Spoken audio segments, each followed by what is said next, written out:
What does this say?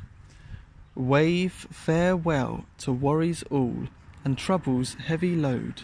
Just direct your tiny feet to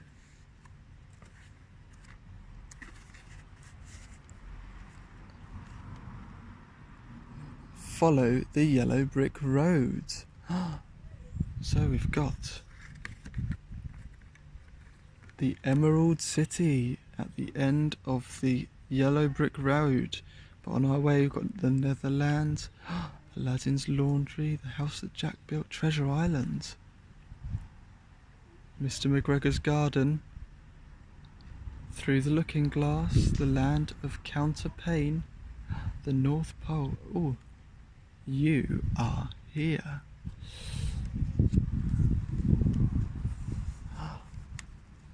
A postman with a sparkling map. A girl named Dorothy. This is the place we told you of. The road to Oz, she says she. A postman with a tiny frown, a tiny dog so small, you almost need a microscope to know he's there at all. Or a lens. We've got a lens. Where is he? There he is.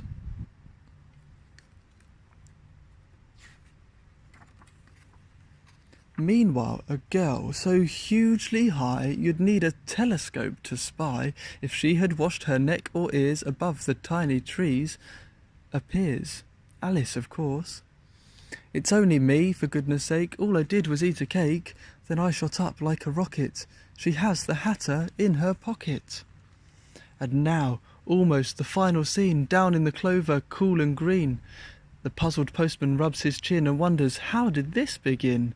Suddenly, oh dear, oh my, the gingerbread boy comes hurtling by, avoids with ease the hatter's hat, but knocks the jolly postman flat.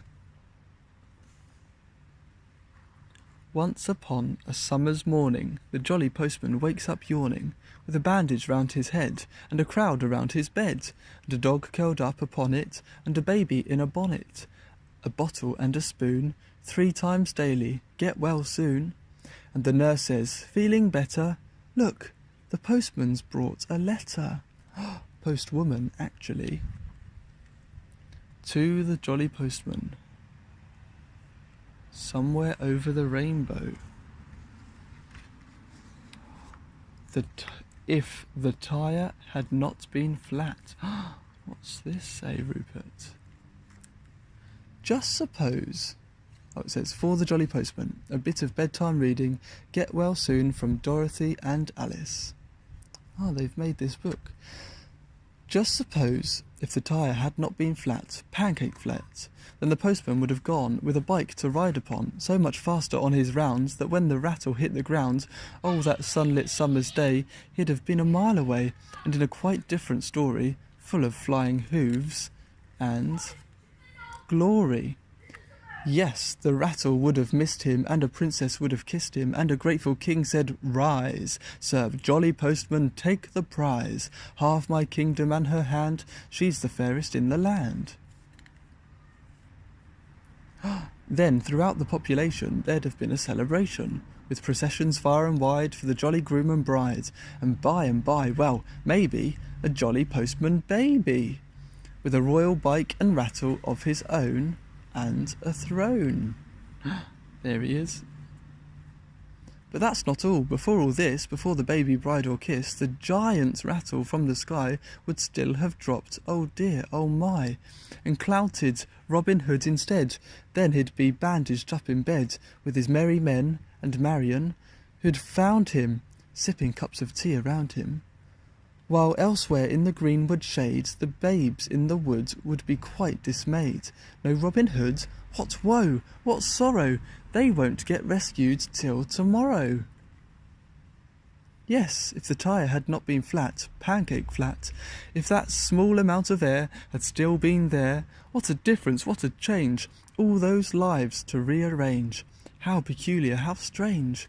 On the other hand, the tyre was flat, so that's that. The end. Nearly. P.S. So, postscript, turn over. Ooh. Greetings from the Emerald City. Here we are, made it. Alice right size now. Dorothy magicked me with her ruby slippers. Tin Man has a heart, and so on. The Hatter, a better hat. Gingerbread Boy, an improved flavour. Off to Kansas soon, in Wizard's balloon. Alice is coming to stay. Yes, yippee! Bye-bye for now, Alice, Dorothy and Toto. P.S. On the way, we met a nice boy, Peter Pan. Alice loves him. No, Dorothy does. P.P.S. Did we dream you, or did you dream us?